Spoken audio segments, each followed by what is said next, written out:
बिस्मिल्लाहिर्रहमानिर्रहीम। अस्सलाम वालेकुम मेरे मुसलमान भाइयों बहनों, बेटियों, बेटों, बुज़ुर्गों।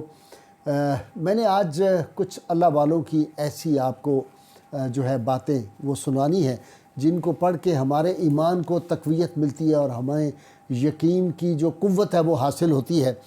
हज़रत अब्दुर्रहमान बिन अबी नाम बजली ये जलीलुल क़द्र ताबई हैं। हर वक्त ज़ोदो तकवा और इबादत रियाज़त में मसरूफ़ होते, शब ज़िंदादार थे और क़ाइमुल लैल और साइमुद दहर थे। और इनका आलम ये था कि अगर इनको कोई कहे कि आपके सराहने जो है वो फ़रिश्ता अजल आ गया है और मौत का वक्त आ गया है, तो इनके चेहरे पे कोई तासुर, कोई खौफ, कोई इस तरह की कैफियत नहीं थी। बड़े मुतमईन होते थे। अगर कोई ज़िक्र भी कर दे तो लोग इनके पास आए, उन्होंने कहा जी कि हज्जाज बिन यूसुफ़ के मज़ालिम इतने बढ़ गए हैं, लोगों पे जुल्म कर रहा है, बेगुनाहों को कत्ल कर रहा है। तो अल्लाह वाले जो हैं वो तो उनको वो जो आता है कि इनको सिर्फ दुनिया का सिवाय अल्लाह के इनको क्या डर है, जो सारी खुदाई हो मुखालिफ काफ़ी है अगर एक खुदा मेरे लिए है। मोहम्मद अली जौहर वाली बात। ये सीधे बुज़ुर्ग जो थे वो हज्जाज के दरबार में चले गए और जाके उन्होंने कहा कि तुम मखलूक खुदा पे जुल्म कर रहे हो और ये जुल्म के दिन थोड़े होते हैं और तुम्हें अल्लाह के यहाँ जवाबदेही नहीं करनी। उसने कहा अच्छा ऐसी बात है। उसने कहा इस बूढ़े को पकड़ो और जाके इसको काल कोठरी में बंद कर दो जेल की, और इसको ना खाना ना पीना ना रोशनी कुछ ना दो ना पानी दो, ये इसी तरह सिसक सिसक के मर जाए। 15 रोज़ जब गुजर गए तो हज्जाज ने कहा कि अब तो यकीनन वो मर चुके होंगे। उसने कहा जाओ अब्दुर्रहमान को बाहर निकालो, इसकी लाश को, और जाके फौरी तौर पे दफन कर दो। हज्जाज के जो कारिंदे थे वो उस जेल की काल कोठरी में जब गए, देखा तो ये खड़े हुए नवाफिल अदा कर रहे थे और इंतहाई इत्मीनान से थे। ये देख के वो डरते हुए वापस आए, हज्जाज के दरबार में गए। उन्होंने कहा सरकार वो तो मंज़र ही अजीब है। उन्होंने कहा क्या हुआ? कह लगे वो तो बहुत इत्मीनान के साथ नवाफिल पढ़ रहे हैं और उनके चेहरे में ना कोई कमज़ोरी नज़र आई, उसी तरह चेहरा उनका रोशन और चमक रहा है। हज्जाज घबरा गया। उसने कहा अच्छा ऐसे करो, इसको रिहा कर दो और मेरी तरफ ना आए, आइंदा इसको कह दो। ये है अल्लाह वाले लोग जो होते हैं, वो बहार हो के ख़ज़ां ला इलाहा इल्लल्लाह, ये रब ताला पे इनका यकीन कामिल। दूसरा जो है वाक़या वो भी बहुत ही दिलचस्प है। बुनान हमाल ये 4वीं सदी हिजरी के बुज़ुर्गों में है और ये बगदाद के रहने वाले थे, लेकिन फिर वहाँ से ये मिस्र जो था वहाँ पे शिफ्ट हो गए। ये लोगों में बड़े मकबूल थे और उस दिनों लोग इनकी तरफ बहुत ज़्यादा राग़िब होते थे। इनसे आते लोग दुआएं कराते, इनसे बहुत मिलते। बादशाह मिस्र उस वक्त इब्न तौलून था, उसने भी कुछ लोगों से ज़्यादतियाँ शुरू की और ये जो थे लोगों ने जब इनसे आके शिकायत की तो इन्होंने कहा कोई बात नहीं, मैं बादशाह के सामने जाता हूँ, उसको जाकर नसीहत करता हूँ। इन्होंने जाके इब्न तौलून से कहा कि तुम क्या कर रहे हो? अल्लाह ताला ने तुम्हें वक्त का हाकिम बनाया है, हुकूमत दी है, तो तुम लोगों पे जुल्म न करो, लोगों की खिदमत करो। खैर करोगे तुम्हारी हुकूमत जो है उसके दिन जो है वो तवील हो जाएंगे, तुम्हें ज़्यादा मौका मिलेगा। उसने इस बात को बड़ा माइंड किया कि मेरे आके शाही दरबार में ये बूढ़ा किस तरह बात कर रहा है। उसको बड़ा गुस्सा है। उसने कहा इसको उठाओ और सारे शहर के लोगों में मुनादी करा के इसको जाके भूखे शेर के आगे डाल दो। लिहाजा वक्त मुकर्रा पर उनको ले गए, जाके उनको शेर के आगे जब डाला तो शेर दूर से दौड़ता हुआ आया। जो ही उनके करीब आया तो उनके पाँव सूंघने लग गया और पाँव सूंघ के उनके इर्द गिर्द चक्कर लगाता रहा और फिर खामोशी से पीछे हट के बैठ गया। ये मंज़र देख के लोग बहुत हैरान हुए। जब उनको उस वो जो पिंजरा या जो भी शेर का वो था वहाँ से जब उनको निकाला तो उन्होंने कहा, लोगों ने पूछा हज़रत आप इतने मुतमईन थे और आपने क्या सोचा जब शेर आपकी तरफ आ रहा था, मौत आपके सर पे खड़ी थी?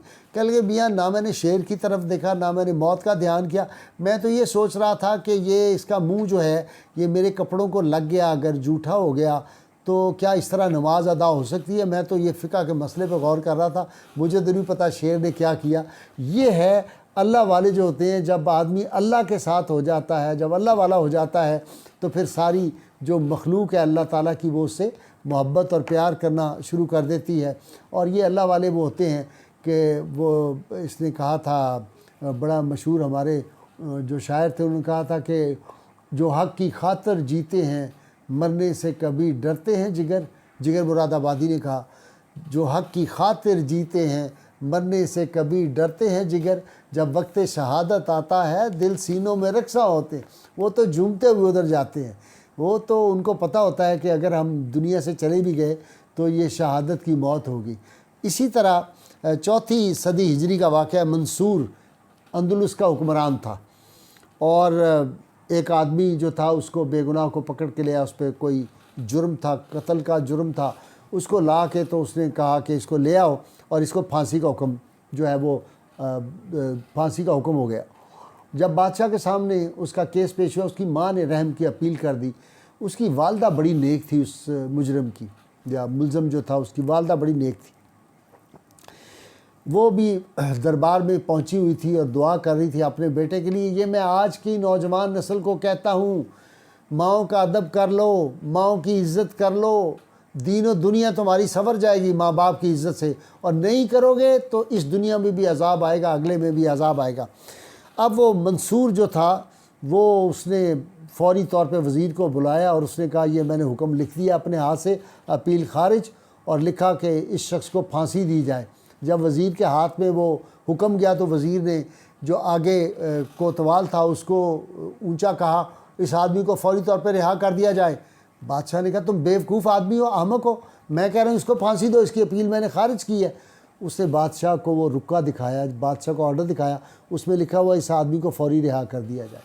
اس نے کہا ہو، بادشاہ نے کہا، منصور نے کہا مجھ سے غلطی ہوگی، دوبارہ میں لکھتا ہوں۔ دوبارہ آرڈر لکھا اس نے، منصور نے وزیر کے حوالے کیا، وزیر نے وہ پڑھا، پھر وزیر نے اونچی آواز میں کہا اس شخص کو فوری طور پہ رہا کر دیا جائے۔ اس نے کہا بیوقوف میں کیا کہہ رہا ہوں، اس کو پھانسی دینی ہے، اس کی اپیل خارج ہوئی ہے۔ اس نے پھر وہ کاغذ دکھایا کہ بادشاہ سلامت یہ دیکھیں آپ نے لکھا کیا ہے۔ اس پہ لکھا ہوا تھا اس آدمی کو فوری رہا کر دیا جائے۔ اس نے کہا نہیں مجھے دو، میں تیسری دفعہ آرڈر لکھتا ہوں۔ تیسری دفعہ پھر آرڈر لکھا اس آدمی کو فوری پھانسی دی جائے، اس کی اپیل خارج کرتا ہوں۔ وہ جب اس کے ہاتھ میں دیا کاغذ تو وزیر نے پھر کہا کہ بادشاہ سلامت فرماتے ہیں اس آدمی کو فوری طور پہ رہا کر دیا جائے، بری کر دیا جائے۔ اس نے کہا تم کیسی حرکت کر رہے ہو؟ اس نے کہا جناب یہ دیکھیں۔ اس نے کہا میں لکھتا ہوں کہ اس آدمی کو پھانسی دی جائے، کاغذ پہ لکھا جاتا ہے اس آدمی کو رہا کر دیا جائے۔ معلوم ہوتا ہے کہ قدرت اس کی ماں کے ساتھ ہے۔ جب قدرت جس کے ساتھ ہے، اب میں اس کو کوئی نقصان نہیں پہنچا سکتا، لہٰذا اس آدمی کو فوری طور پہ رہا کر دوں۔ یہ میں بات آج بڑے دکھ کے ساتھ کہتا ہوں، جب کوئی ماں مجھے کہتی ہے کہ بچہ جو ہے وہ ہمارے ساتھ گستاخ ہو گیا ہے۔ ایک ماں نے مجھے ڈیفنس لاہور سے کہا ہے کہ میرا بچہ جو ہے وہ ہم سے بات بھی نہیں کرتا، باپ سے اور ماں سے بات بھی نہیں کرتا، پیسے مانگتا رہتا ہے۔ میں ان بچوں کو کہتا ہوں تمہیں اتنے اللہ تعالیٰ پیسے دے گا ماں باپ کی خدمت سے کہ تم سے سنبھالے نہیں جائیں گے، اور اگر تمہیں سونے کے پہاڑ بھی دے دیں گے نا اور ماں باپ کے گستاخ ہو وہ نہیں رہیں گے۔ تم کل کو بھیک مانگو گے۔ ماں باپ کی خدمت کر لو، ان کی عزت کر لو، ان کے قدموں تلے جنت ہے، یہ جنت کا دروازہ ہے۔ یہ دنیا میں کامیابی کی کنجی اگر چاہتے ہو، تمہارے رزق میں برکت ہو جائے، تمہاری عمر میں برکت ہو جائے، علم میں کامیابیاں ہوں، زندگی میں تمہیں کامرانیاں تمہارے قدم چومیں، تم ماں کے قدم چومو، باپ کے قدم چوم کے گھر سے نکلو۔ اللہ تعالیٰ سے دعا ہے اللہ تعالیٰ ہمیں حضور رحمت عالمین صلی اللہ علیہ وآلہ وسلم کی غیر مشروط محبت اور لامحدود وفاداری نصیب فرمائے۔ مجھے بہت دکھ ہوتا ہے جب میں سنتا ہوں کہ پیران نظام کہتے ہیں جی ہمارا نام لو، فلاں پیر صاحب یا پیر صاحب یا پیر صاحب۔ یہ شرک ہے، کسی پیر کا ذکر نہیں کرنا، رسول اللہ صلی اللہ علیہ وسلم پہ درود پڑھنا ہے اور یا اللہ ہو یا رحمان ہو یا رحیم پڑھنا ہے۔ ہم نے رب تعالیٰ کو پکارنا ہے، سب دنیا اس کی محتاج ہے۔ اللہ کے محبوب صلی اللہ علیہ وسلم کے علاوہ کوئی پیر شفاعت نہیں کر سکے گا۔ یہ غلط فہمی اپنے دلوں سے نکال دو۔ اس لیے اپنی غیر مشروط محبت، لامحدود وفاداری حضور سید عالمین صلی اللہ علیہ وسلم سے رکھو۔ یہ کامیابی کی بھی دلیل ہے، ایمان کا بھی جوہر ہے۔ نعرے کے لیے تیار ہو جائیے۔ پاکستان کا مطلب کیا؟ لا الہ الا اللہ محمد رسول اللہ صلی اللہ علیہ وآلہ وسلم۔